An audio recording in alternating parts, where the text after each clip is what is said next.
Hello and welcome to Russell Investments Market Week in Review for the week ending August 11th, 2023. I am joined today by Mark Eibel, our Director of Client Investment Strategies. Mark, wonderful to see you. How are you doing? I'm doing great, thank you. All right, so let's kick things off with some of the latest inflation data, starting with the Consumer Price Index released today.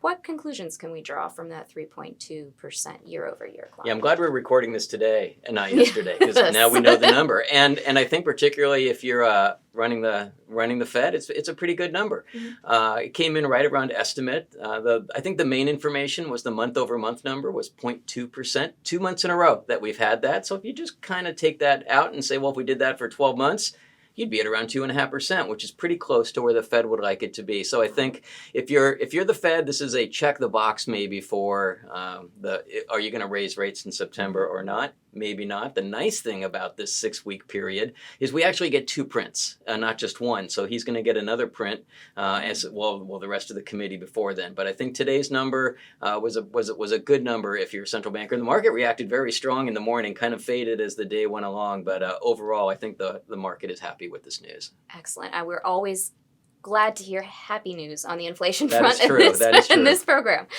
So how would you say that last week's jobs report figures in then? I'd say 2 for 2 again if you're running the central bank. Yes. Below 200,000, 187,000, so kind of not these $300,000 and $400,000 rate. So slowing down on the jobs front. I think Powell and the committee likes that because maybe they're having some impact with their monetary policy, which we know is lagged. Hours worked came back a little bit. Wages still elevated. I think that's the key to watch moving forward. But I think if you're a week ago and if you're Fed Chair Powell, you're going, if I could get a jobs number below 200,000 and an inflation number month over month of 0.2, I'll take both of those prints. And so I think you saw it in the action. The market reacted positively, particularly Monday, as they kind of processed that jobs number. So just another example of no matter what data point comes out that day, determines whether your market goes up or down. And these are certainly 2 important ones. 2 for 2 for the Fed, I think. No kidding. Great. Happy for them. There we go. Happy It's all for good us news. too. All good news. That's right. Let's move over to banks. Moody's has been making some moves, including putting 6 major lenders on a credit downgrade watch list. What can you tell us about the implications of that?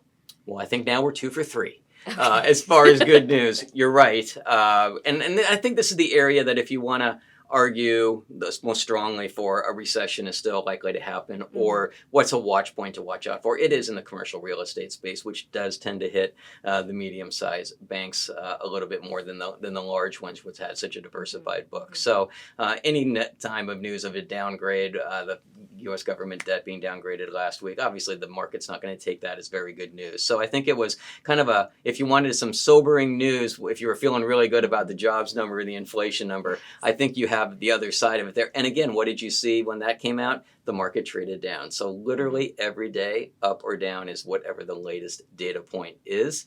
And I think that's just going to continue, particularly in these lower volume days of summer until we get into fall. But I'll put that one in the negative camp. So 2 out of 3 is not bad, though. We'll take that for the week. Absolutely. Happily take that.